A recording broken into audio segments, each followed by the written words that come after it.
Mr. Speaker, before we took the break, I was contemplating whether or not I was going to respond to some of the Honorable Premier's statements. But there are one or two that I can't let pass us by without responding to them. In particular, one where he mentioned that I was one of those individuals who was part of his 2013 team and who eventually became part of the government when we created the coalition government back in 2013. But Mr. Speaker, I was not the only one. I should say the only one who has taken the position that I have taken. And I would refer, Mr. Speaker, to an article that was on, again, Cayman News Service, CNS, on the 16th of January 2019, titled, Panton Warns of Tourism Conflict. Now, I'm not going to table this, Mr. Speaker. I just wanted to read a section of it. Would you still want me to give you a copy?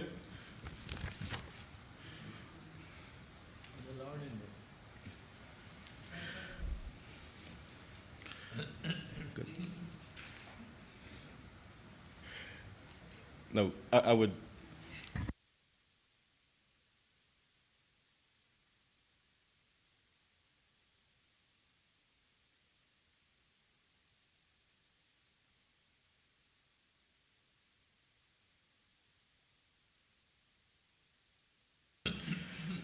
But while we're getting copies of that, Mr. Speaker, I will say this in addition to the point I'm about to make, is that the reverse has happened on the government side. We have one member who, it's no secret, campaigned strongly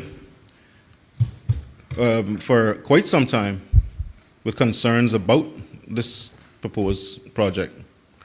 The member from Prospect made, for I think many years, made his objections clear. And I don't want to sound like a stuck record, but you know that does stand out in my mind, Mr. Speaker, that that member has now had an epiphany and has changed his position. I don't know what has done that. I'm sure he will speak for himself. However, he has clearly had access to information that has changed his mind on the project. And I'm not going to stand here and beat up on him for his opinion. That is his opinion. He's entitled to it. But, Mr. Speaker, I do take some offense to the Premier pointing me out as someone who was on his side, and as he said earlier, part of his team and one of the smiling faces who were part of the mandate he received from the people, which we've now heard really wasn't a mandate. But Mr. Speaker, I, along with other colleagues that were in the Progressives at that time, had concerns.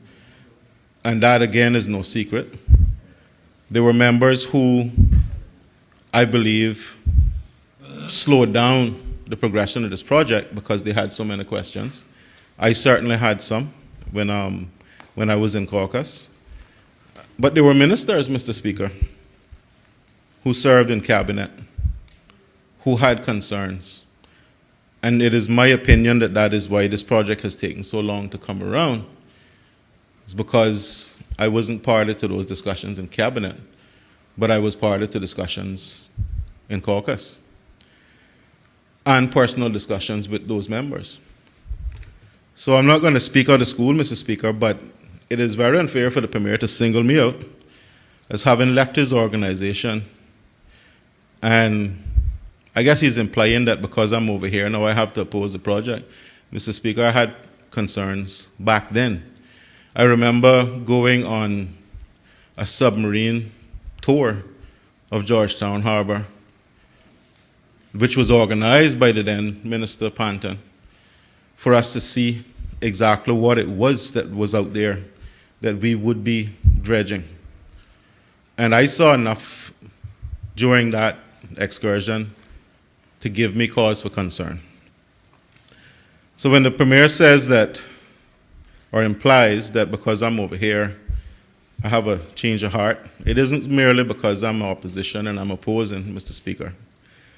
I am opposing, and I've always put forward the position that things could have been done differently, which may have attracted my support. But what I see here, what I've seen so far, and especially what has transpired in the last few months, I have to absolutely say no, I cannot support this project. And I'm encouraging everyone I talk to vote no. So let there be no mistake, Mr. Speaker. I have taken a position. Some may say that that is risky, but I believe when you're elected, you are elected by the people to listen, but you're also elected for your leadership abilities. And sometimes you have to lead.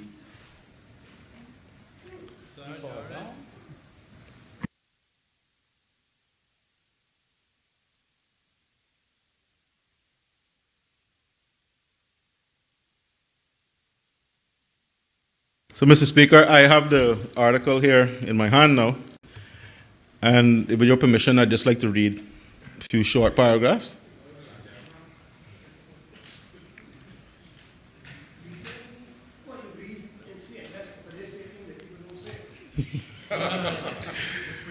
Well, Mr. Speaker, I'll be careful what I read, but I'm reading quotations, so if they've quoted him incorrectly, I'm sure he will, or he would have by now corrected them. But I'll start with the paragraph that's quoting him saying, I have concerns about capacity, he said. There is a finite number of visitors we can cope with before we create a conflict between the tourism strategies. Panton spoke publicly about the port this week for the first time when he appeared on Crosstalk, Rooster's breakfast call-in show, and surprised many people by appearing to give his backing to the cruise port referendum campaign.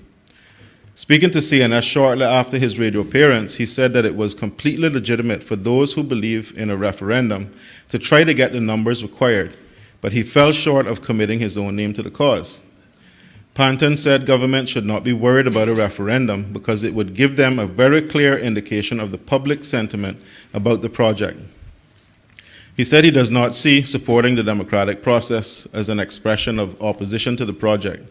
And while he accepts that it was motivated by those who are opposed, it still doesn't mean it won't have value for cabinet. Mr. Speaker, you can't argue with that logic.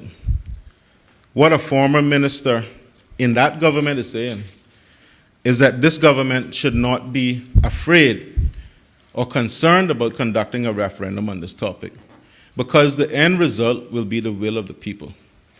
And after all, Mr. Speaker, that is why we are here. We are at the will of the people. So if a former member of the Premier's cabinet can be so logical in his arguments and come out and make those points, I don't see why the Premier has to single out anybody over here for simply being part of his government at some point in time. Mr. Speaker, I'll move on. As I said, the member from Prospect, I'm sure, will explain his position. I know he probably expected me to stand here and accuse him of all nature of badness, but I'll leave him to his individual conscience, as I will everybody else. But I'm sure that things that I say later on, Mr. Speaker, are going to make members on that side think deeply.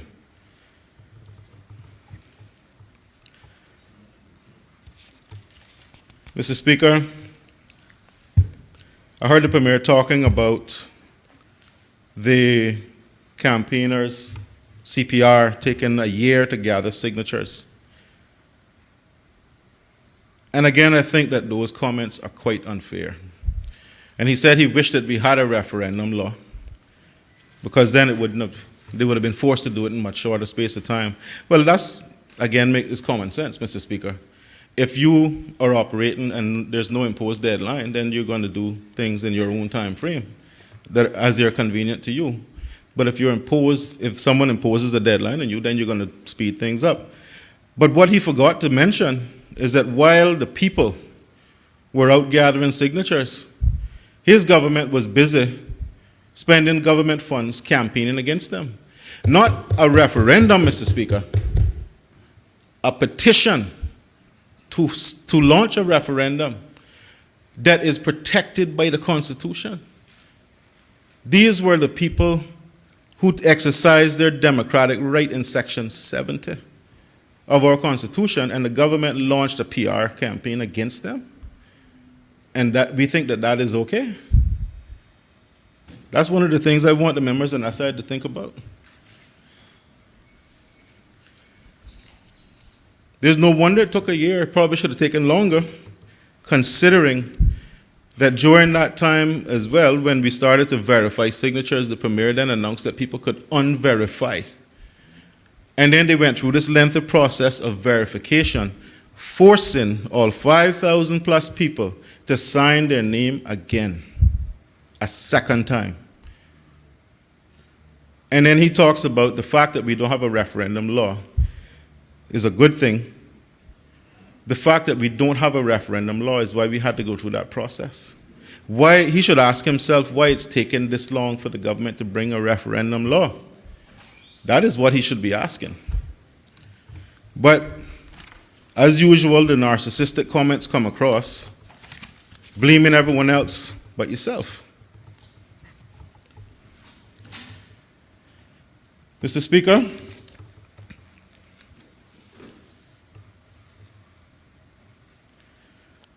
I thought I would get up here today and be in a position to support this bill. A bill that I think is inspired by the courage and determination of a group of dedicated citizens. But Mr. Speaker, with all honesty and sincerity, I cannot support this bill in the form that it is in. I'm going to go into some of the reasons why, right down to the very conflict with the Constitution. But for now, Mr. Speaker, there's absolutely no way I'll be voting for this bill. And I don't think I'll be offending anyone who wants this referendum when they understand my reasons. Mr. Speaker, the government held a public meeting and invited the individuals or entities who were bidding on the project to attend that public information meeting, which was supposed to be between the elected representatives and their constituents.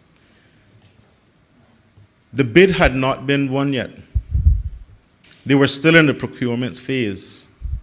They were still at that phase where no decision had been made. Yet you have major players sitting on the stage next to the minister talking to the public. How is that best practice? How is that good for the bidding process? There's absolutely no way, Mr. Speaker, if I am bidding on a contract, if I have a company and I am bidding on a contract, that I should be out hand in hand with the individuals who are going to decide on that contract. If that happened with any other government contract, people would be up in arms. People would be crying corruption.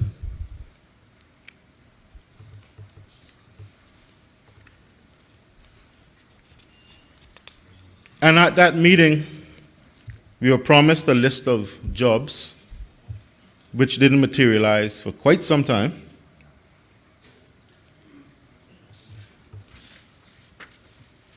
We had members of the public who were very concerned, who were trying to get answers, who were denied information. And this is how the government decided to treat its own people. This is the process, this is the pain they put them through, Mr. Speaker. Mr. Speaker, I believe that if a government, if you have citizens in a country who are engaging in a right that is enshrined in the Constitution, and the government then takes an active role in working against those people, that it could be a violation of our Bill of Rights. In particular, Mr. Speaker, Section 11 talks about expression. No person shall be hindered by government in the enjoyment of his or her freedom of expression, which includes freedom to hold opinions and to receive and impart ideas and information without interference, and freedom from interference with his or her correspondence or other means of communication.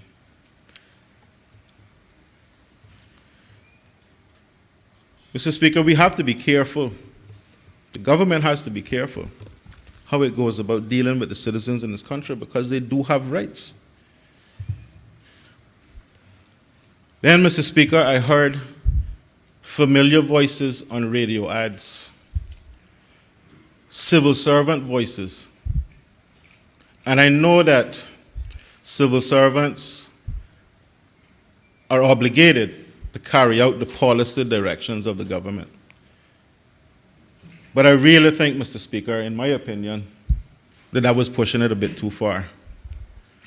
You really can't engage civil servants to go out and get into a political fight. That is my opinion.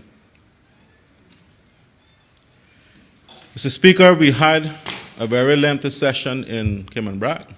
We had a very strong debate, and concerns came up then about the potential impact on stayover tourism. The government's own reports give warnings that if we continue down this road, there's a risk of overcrowding of tourist attractions. There's a risk of infrastructure issues. We simply have a maximum capacity because we are an island. We are 3 islands, limited square miles, and you can only pack so many people in. After a point in time, you're going to have that overcrowding, overcapacity issue to deal with. And it would be fine if we had the ability to suddenly increase infrastructure. But we're already struggling, Mr. Speaker, with roads, traffic, congestion in Georgetown, generally pedestrian. Just think about it. If we increase the number of tourists walking around in Georgetown, where are those people going to use the bathroom, Mr. Speaker? Simple questions like that we haven't really thought about. We are going to have infrastructure problems. And I don't see any real tie-in with infrastructure development and this project so far.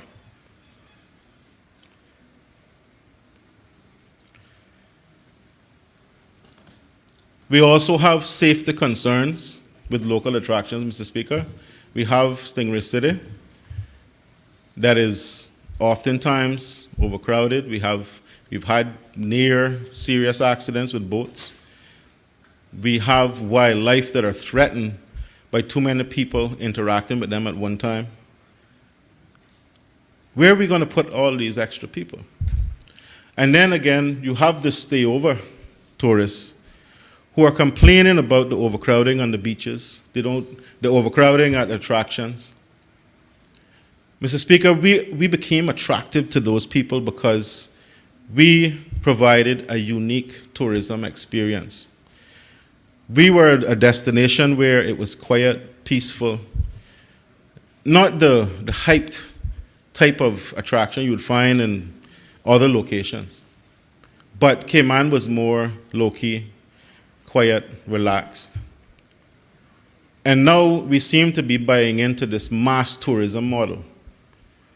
But we're doing it, and in my opinion, we're risking the most lucrative part of our tourism product, which is the stayover. We should be protecting that at all costs. We do have some capacity in the eastern districts, Mr. Speaker. We've discussed that with the minister. And perhaps that is where we should have looked if we wanted to increase the number of cruise tourists coming to this island. But so far, I see very little focus on the eastern districts. So I can only assume that the focus is going to remain where it is.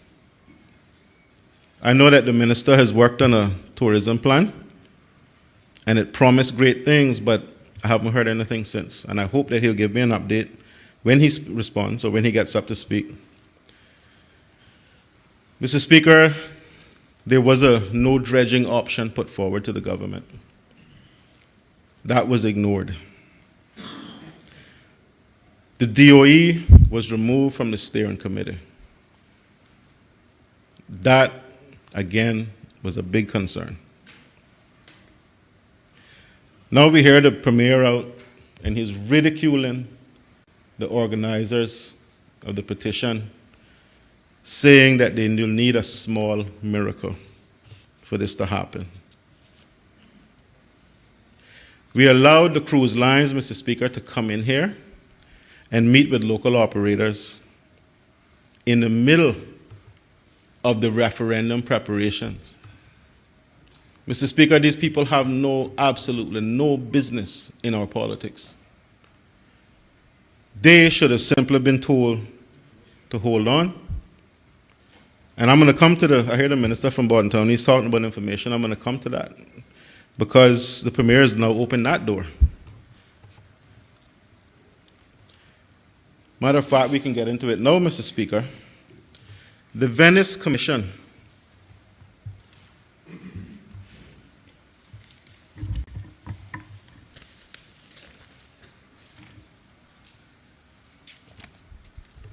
which has developed a code of good practice on referendums and adopted by the Council for Democratic Elections.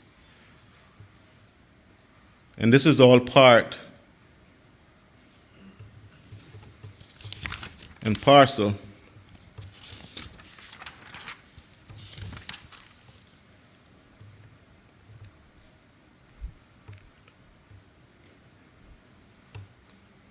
Mr. Speaker, of the Council of Europe, which the United Kingdom is a part of. This code of best practice has been adopted and referred to in a recent press release that the Premier issued, stating that he used it as a guide for developing the question. Well, now that he has done that, I wonder, Mr. Speaker, if he's read the rest of the code. Because page 7, Mr. Speaker, do you need a copy of this? Remember, I would need a copy if you're going to quote from it. You don't need to print the whole thing. 1 second, Mr. Speaker.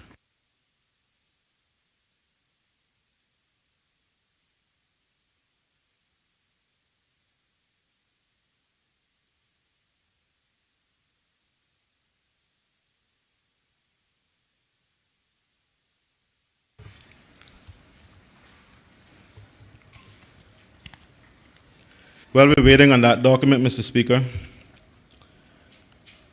the Premier then went out and posted on Facebook recently that the opposition refused, because when the cruise partners were here, they sent us a text message 1:47 p.m. in the afternoon, asking for a meeting that same day. And the member from Bordentown West responded and said, that is too short notice. Mind you, Mr. Speaker, those individuals didn't plan their trip to this island overnight. They were coming with a purpose. Yet they saw it fit to reach out to the members of the opposition after we issued our press release, stating our position on a number of items, including the job fair. After we issued our press release, they then decided to reach out to us. Mr. Speaker, I said it on Facebook, which I try not to respond too much to comments on there, but they were not inviting us out for a beer. That's how you invite someone out for a beer or a drink. Hey, you want to go meet up at this evening? But you certainly do not invite the leader of the opposition to meet with you to discuss a matter of this importance with Zero notice. Don't even say what it is you want to talk about. And you knew you were coming to this country weeks before? At least a week. Mr. Speaker, that is completely disrespectful. The members of this opposition have to prepare. We have to know what it is we're discussing. We have to research. As the leader said, we don't have resources available to us other than our PAs who do the best they can with helping us. But we cannot be expected to just jump at their beck and call and fly down to meet with them. And then the premier goes on social media and says that we refuse to meet with them. I hope people are starting to see the trend that is developing here. Oh, the leader of the opposition said he wasn't meeting with them. He was off the island. However, he's made it clear. The only thing he wants to discuss with those cruise partners is why the pre-booking that is done on the ships is not shared more equitably with vendors and tour operators. He is concerned, and we all are, that the cruise lines are taking the lion's share of that money and feeding the crumbs to the people that this government says they're trying to build this berthing for. The people who make a living off the port. Mr. Speaker, if the government cared so much about those people, you know what they would have done? They would have negotiated that first thing. They would have put that as a requirement in the tender documents, in the bid documents. That would have been the first thing that they should have sorted out, if they're so concerned about the livelihood of the people employed by the port. That's the priority. So, Mr. Speaker, we then hear that the Premier has now brought the referendum bill, and not the one that should have been brought, the current bill being debated. And we're still waiting on the referendum law that the Constitution requires be put in place. In my opinion, and now supported by the legal opinion obtained by CPR, that makes the bill that we're currently debating unconstitutional. There are other elements in the bill, Mr. Speaker, this bill, that I believe, and I know the Attorney General will love this one, we are flirting dangerously with our relationship between the United Kingdom and the Cayman Islands, and I'll explain that one. Because there's one little line in that bill that to me is potentially devastating to that relationship. And I hope the government sees fit to remove that one. Mr. Speaker, I primarily wanted to get up here today and talk about some of the constitutional issues and legal issues that I see in this bill. And I think that the Premier's press release dated 4th of October 2019 is a good segue into some of the legal issues that the government has now created for itself in the country.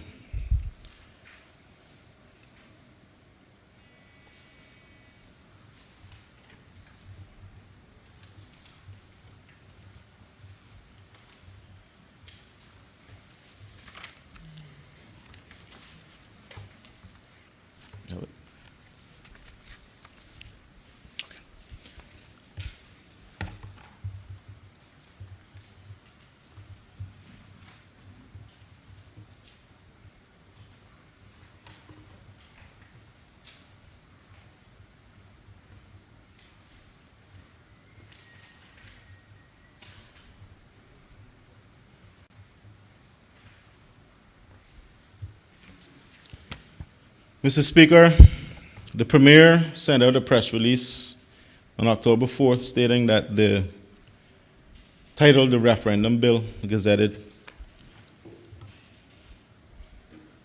And the press release talks about setting the question and the date. But Mr. Speaker, Section 70 of the Constitution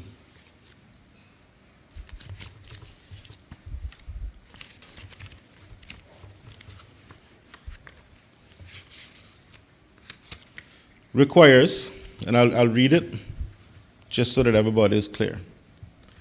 Without prejudice to Section 69, a law enacted by the legislature shall make provision to hold a referendum amongst persons registered as electors in accordance with Section 90 on a matter or matters of national importance that do not contravene any part of the Bill of Rights or any other part of this Constitution. So right there, Mr. Speaker, the Constitution says that a law must already exist. And that law would determine how we conduct referendum in this country.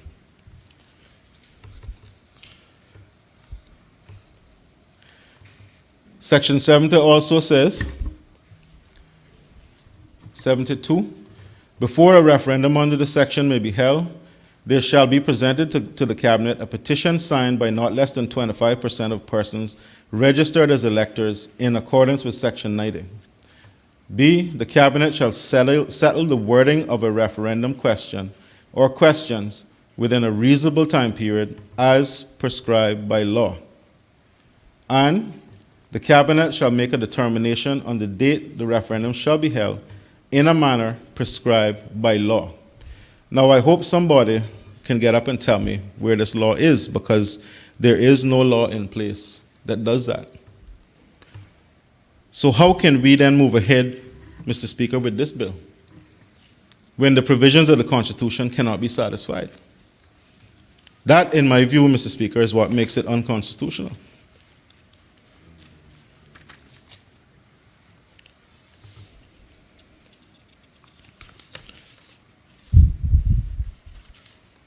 The Premier did a good job of sidestepping that this morning, Mr. Speaker.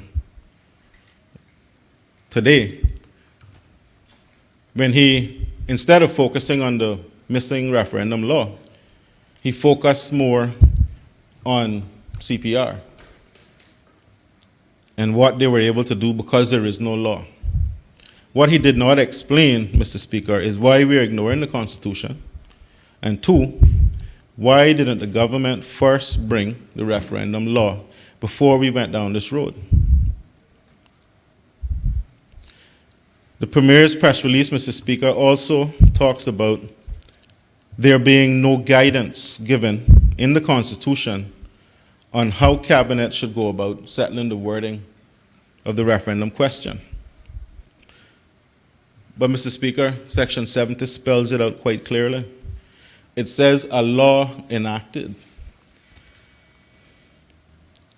A law enacted by the legislature shall make provision. And then 72B, the Cabinet shall settle the wording of a referendum question or questions within a reasonable time period as prescribed by law. So he answered his own question. The law isn't there, so how can he set the question? He has no authority to do that. That, again, is backed up by the legal opinion. And that is another grounds to challenge this bill, this law.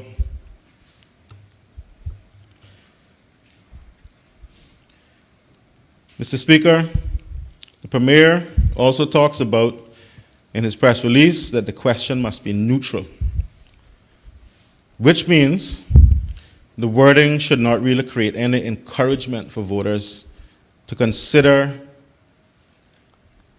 one option more than the other, and that it shouldn't be seen to be leading voters or misleading voters. But the question in this bill, Mr. Speaker,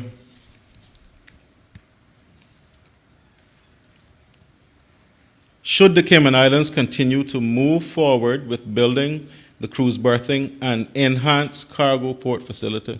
Mr. Speaker, the words move forward and the word enhance are words that would plant a certain idea in the average person's head. Move forward means progressing, getting better. Enhance means better. So the question isn't really neutral. The question, in my opinion, should not contain move forward or enhance. But it gets better than that, Mr. Speaker. The press release also states that the question should reflect the intention of the petitioners. So I want to ask the Honorable Premier, where did cargo come from in the question? Because I can tell you what the petition said.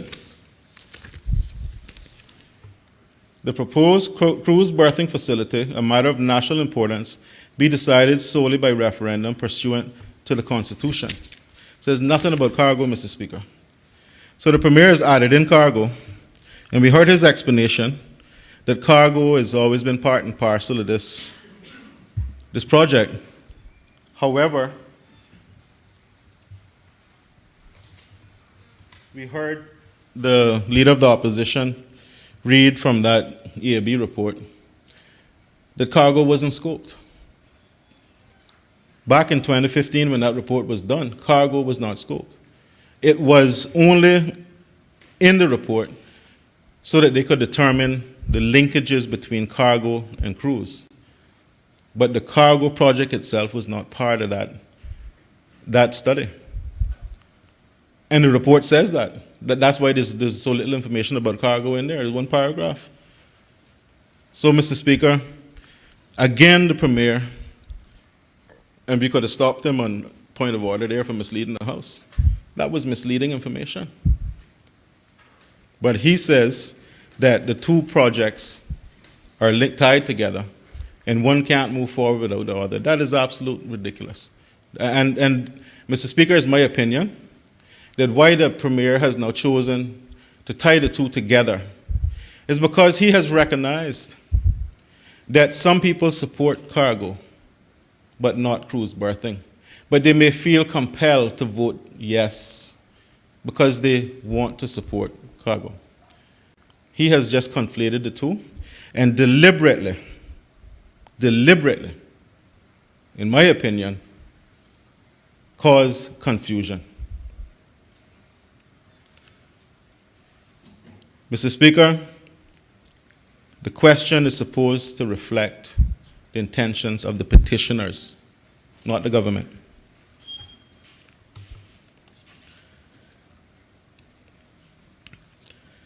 Mr. Speaker, the Elections Office has announced that the date will be, the Premier has announced the date of the referendum will be December 19th. And the Elections Office has confirmed that they will be operationally and logistically ready to operate. Mr. Speaker, I have no doubt that the Elections Office, because I know the supervisor is a very capable individual and will take this task seriously. But Mr. Speaker, why did we then hear this weekend that the Elections Office is moving offices during this period? Why now, of all times, is the Elections Office taking on the additional burden of moving in the middle of all this? When you have people on a daily basis going into the Elections Office, getting ready, dealing with postal ballots, why would we up and move office in the middle of all of this? Isn't that going to add more confusion to the process? There may be budgetary reasons. There may be rent that we're trying to avoid paying and moving. I don't know what it is, Mr. Speaker, but it is very troubling. when I heard that this weekend, I was quite troubled. That really, to me, doesn't bode well for a free and clear and fair referendum process. And there are going to be people who are going to show up to that old office and wonder where everybody is. How many people are going to be disenfranchised that way? Not everybody is going to get the news that you've moved. So I am concerned about that. I'm not accusing anyone, especially not the supervisor of elections, of anything underhanded. Get me clear. But it does make me concerned. And it must concern the government as well, Mr. Speaker. There's absolutely no way that I could be sitting in the premier's seat and not be concerned about that. If I am advocating for an efficient and effective process, referendum process. But Mr. Speaker, moving on to the big one. The bill. Clause 12 of the bill. And I hope the Honorable Attorney General will answer this one for me if he decides to contribute to the debate. Clause 12, subclause 4. The Cabinet may by order amend Schedule 2.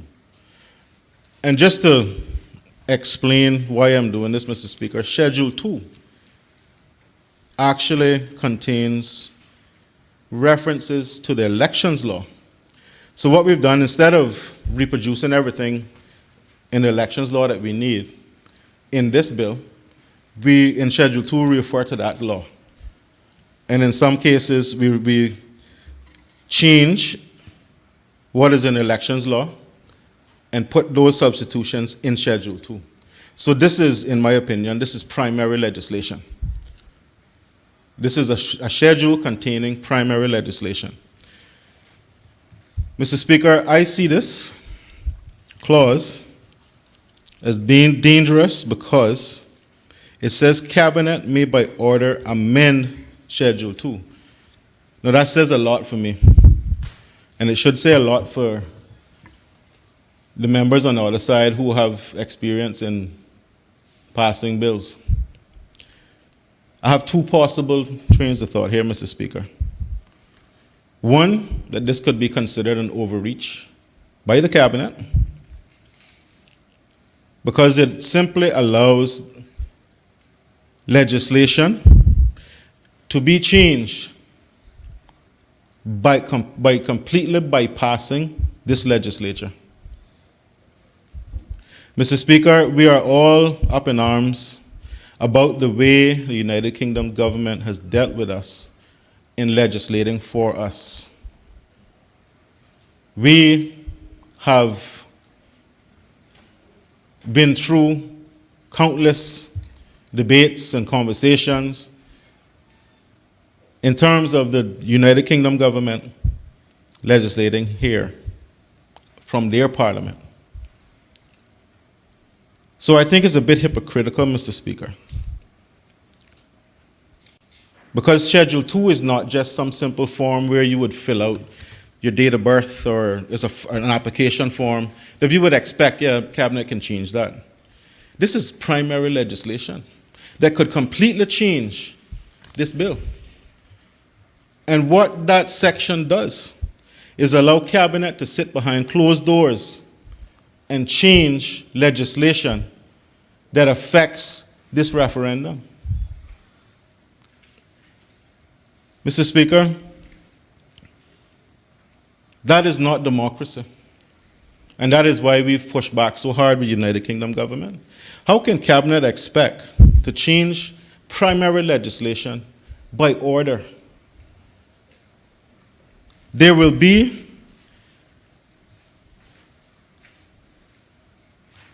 and I'll go back to the Constitution, Mr. Speaker, Section 78.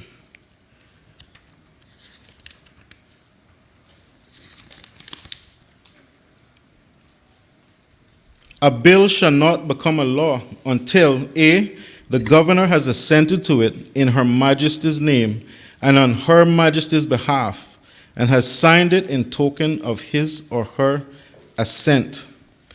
Mr. Speaker, there is only one member of cabinet who has the Queen's authority to put laws into effect in the Cayman Islands, her representative, the governor. What we are doing is effectively overriding that in this law. The Constitution doesn't say you can do it, but this law does. That is a serious constitutional crisis we are creating for ourselves if we allow this to happen. Ministers do not have the authority to assent to laws. It is only the governor. So we can't say that the governor is going to be in cabinet and they'll do it together. This has to be done separately. There's no power sharing here. Singularly by the governor. So it seems like this bill is trying to override the governor's prerogative powers by allowing cabinet to modify primary legislation in cabinet. I'm pretty sure, Mr. Speaker, the FCO would be concerned about this, not just me.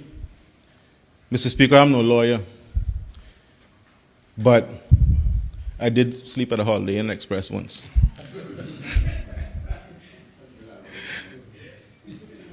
Just trying to lighten the mood, Mr. Speaker. Because I see some concern looks across the aisle. I don't know if they're disagreeing with me or what, but I am concerned. Mr. Speaker, we can't allow this bill to attempt to bypass the Queen's representative. That would create a constitutional crisis. And the governor most certainly will not assent to this bill. I don't see how he could. Mr. Speaker, have we declared independence from England?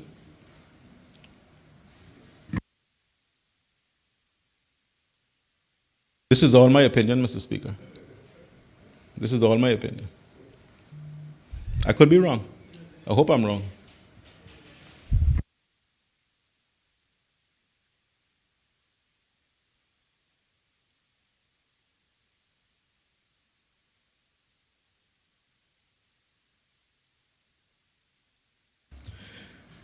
Mr. Speaker, why then do we have a legislature if we're going to empower cabinet to sit in the cabinet room and make laws? Doesn't work. I was reading a book, Mr. Speaker, by E.C. Page. The book is called Governing by Numbers. I don't have the book with me, Mr. Speaker, but it's a very short quotation, if you would permit me.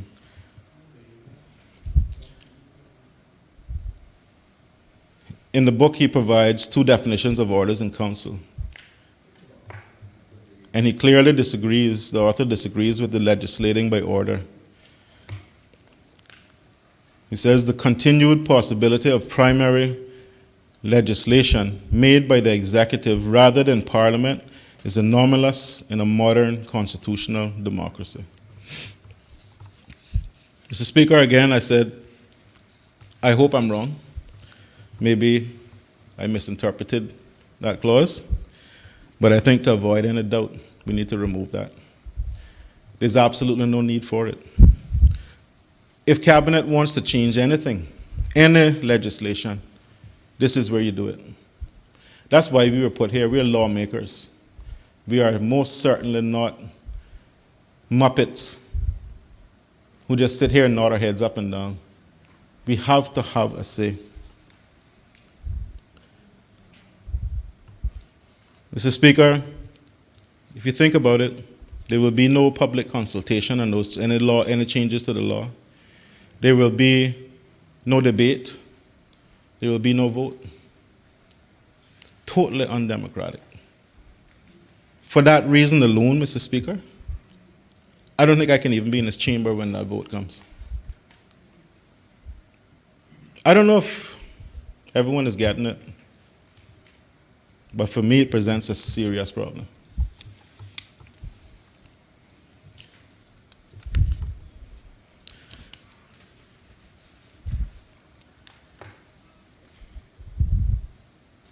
I've already, Mr. Speaker, talked about Section 70 and the need to have a law in place. And Section 72, Cabinet setting the wording and determining the date. Those concerns, Mr. Speaker, those issues raise very important concerns and questions in terms of why we haven't focused more on the legislation, the referendum law, and why we have legislation which ignores the Constitution. Section 59 of the Constitution, Mr. Speaker,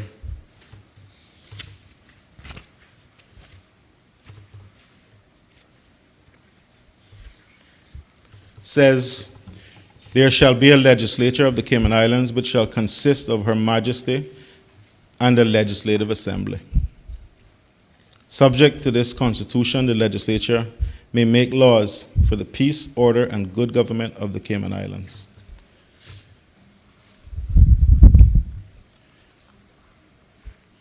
I think that pretty much sums up where the problem is. But Mr. Speaker, when you look at Clause 4 of the bill,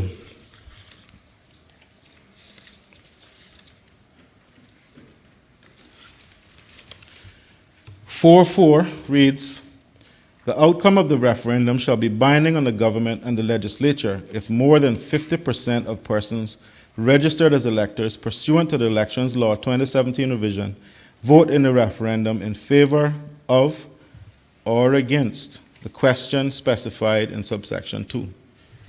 But Mr. Speaker,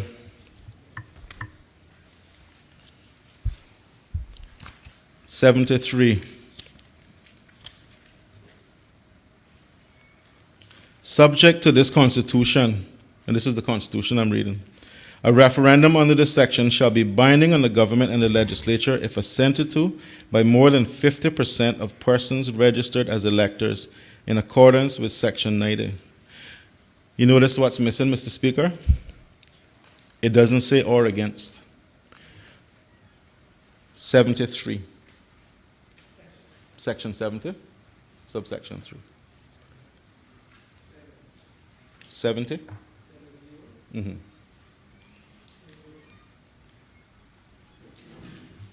So, Mr. Speaker, when the Premier says in his interview that if neither the yes vote meets the threshold of greater than 50% or the no vote, he's going to move forward with the project. This is how he's justifying it. The Constitution says those assenting to. It says absolutely nothing about those voting no. The onus is on the yes vote. The question is, should we move forward? The answer is yes or no.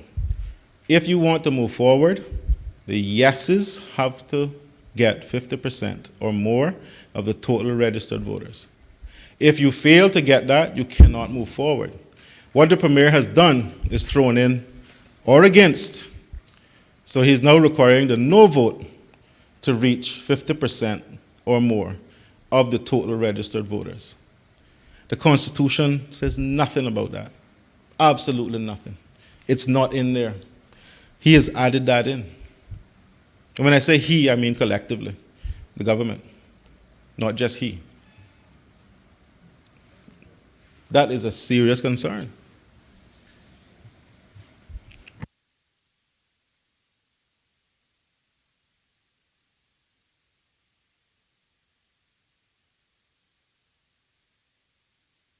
And again, that speaks to the constitutionality of this bill. The bill does not follow the Constitution. And that creates another constitutional issue. That, again, Mr. Speaker, is supported by the legal opinion we received this weekend. But Mr. Speaker, since the Premier, the Honourable Premier, has now taken guidance from the Venice Commission on what the Commission advises with regard to different areas in the referendum, I'm also going to take guidance from the Venice Commission, and that is the document that I asked to be copied and handed to you, Mr. Speaker.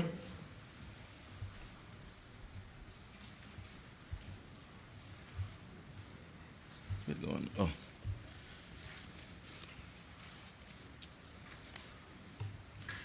On the subject of campaign financing, page 7 of that document.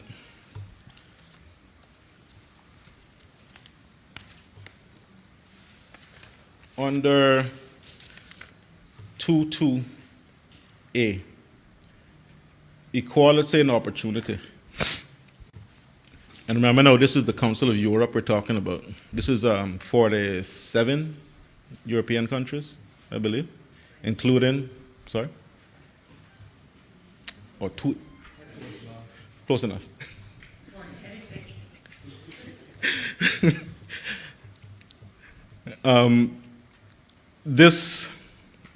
The UK, United Kingdom, has adopted this by nature, virtue of being part of the Council of Europe. Equality of opportunity must be guaranteed for the supporters and opponents of the proposal being voted on. This implies a neutral attitude by administrative authorities, in particular with regard to the referendum campaign, coverage by the media, in particular by the publicly owned media, public funding of campaign and its actors, bill posting and advertising, the right to demonstrate on public thoroughfares. Page 7, the document that Page just handed you. Yeah. Mm-hmm. So right away, what jumps out at you there, Mr. Speaker, is the word equality.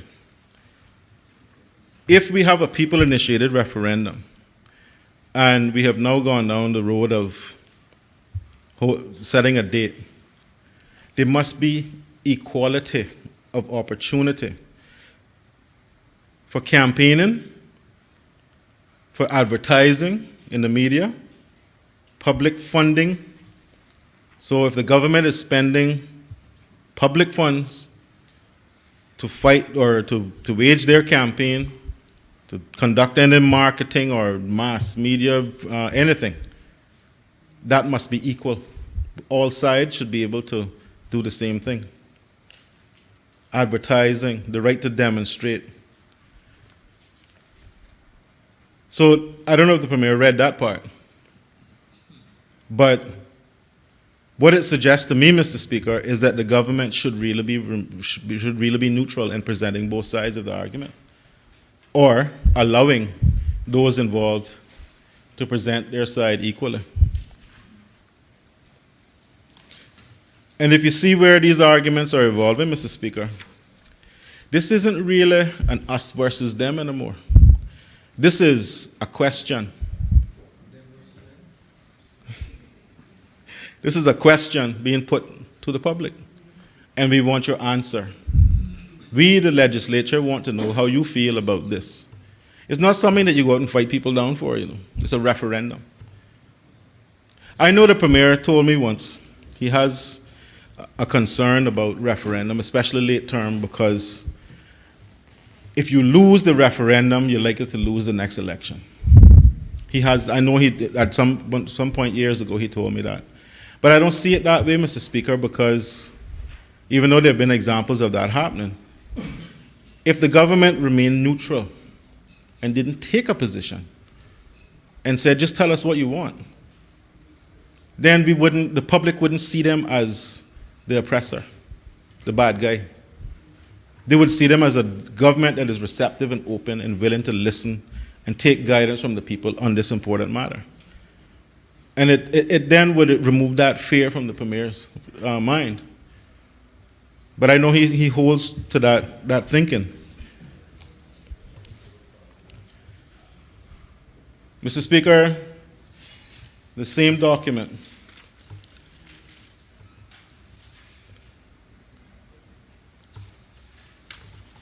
If you look at page 12,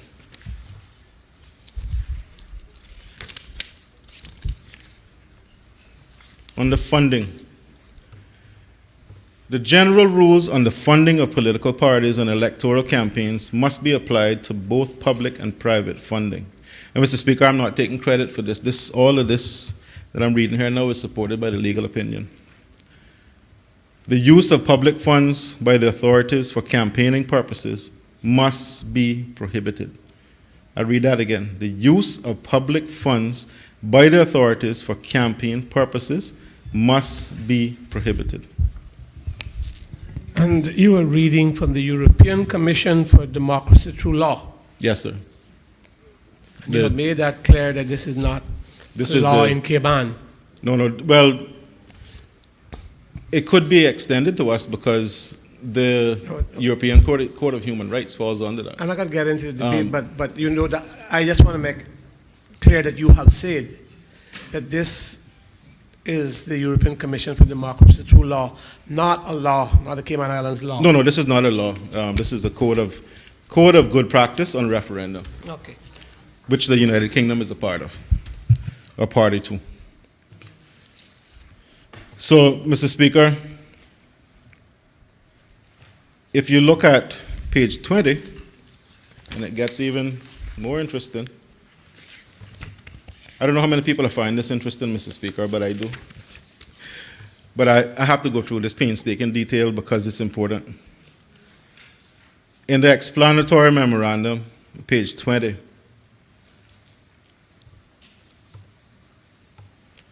paragraph 25, there must be no use of public funds by the authorities for campaigning purposes in order to guarantee equality of opportunity and the freedom of voters to form an opinion. The paragraph before as well. National rules, number 24, national rules on both public and private funding of political parties and election campaigns must be applicable to referendum campaigns. As in the case of elections, funding may be transparent, particularly when it comes to campaign accounts. In the event of a failure to abide by the statutory requirements, for instance, if the cap on spending is exceeded by a significant margin, the vote may be annulled. Mr. Speaker, that is a serious suggestion. The vote may be annulled. So it is quite possible, Mr. Speaker, if we continue down this road and hold a referendum under these circumstances, someone could make the case in court that the vote could be annulled. Now, that isn't for you and I to decide, obviously. That is a matter for the courts. But that issue is there. That legal question is there. Mr. Speaker, I don't see how we can ignore this document. It is considered an authority. And it would be used, it has been used in a legal opinion, and I'm most certain it will be used in court. Mr. Speaker, we can't conflate the EU, Brexit, Council of Europe. The UK is leaving the EU, not the Council of Europe, which has, well, we think they are, which has implemented the European Convention on Human Rights. And it is legally possible to challenge things through the European Court of Human Rights. Mr. Speaker, page 14.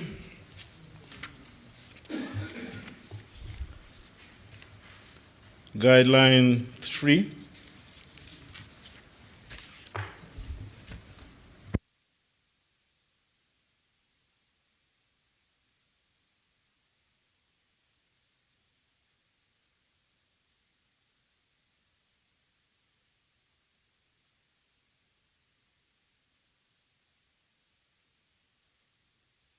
No, I thought I said EU, not our Bill of Rights. No.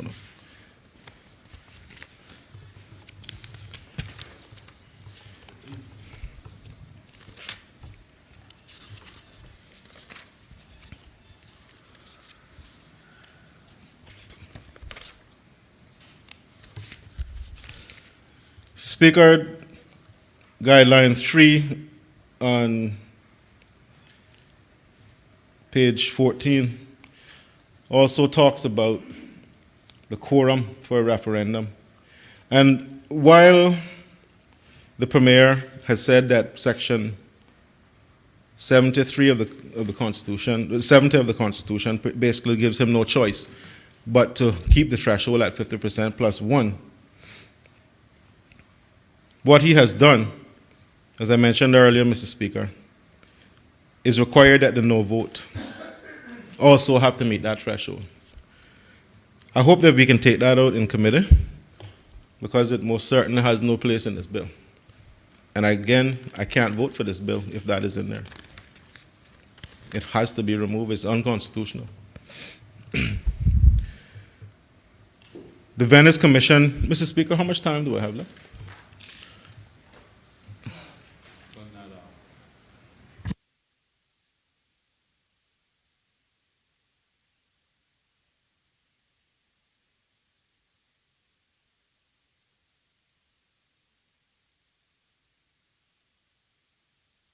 In any event, Honorable Member, 6:15, I shall take the evening suspension until 7:15 for 1 hour. 7:15.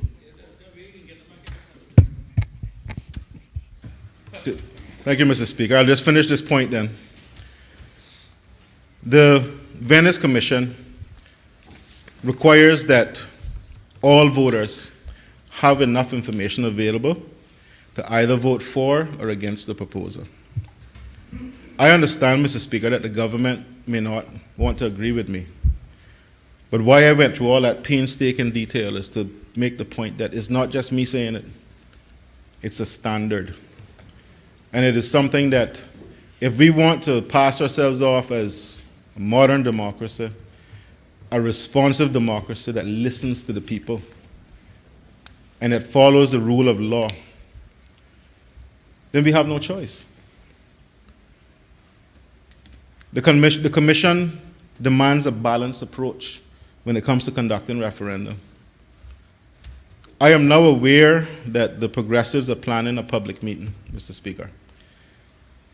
Not just the progressives, because we plan to have our public meetings, but they've invited cruise line representatives again to go out and conduct a campaign to vote yes for this project. That is completely against the principles that I have talked about here today as per the Venice Commission. Virgin Isle, Mr. Speaker, is now planning a job fair. They are going to come here and they're going to tell Caymanians about all these wonderful jobs they can get. That may very well be true, but it has its time and place. They have not signed a contract, Mr. Speaker. They have no business being involved in this referendum. This is between the people of this country, their elected representatives, and our Constitution.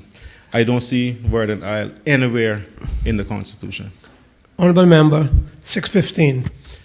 The House will now break until 7:15.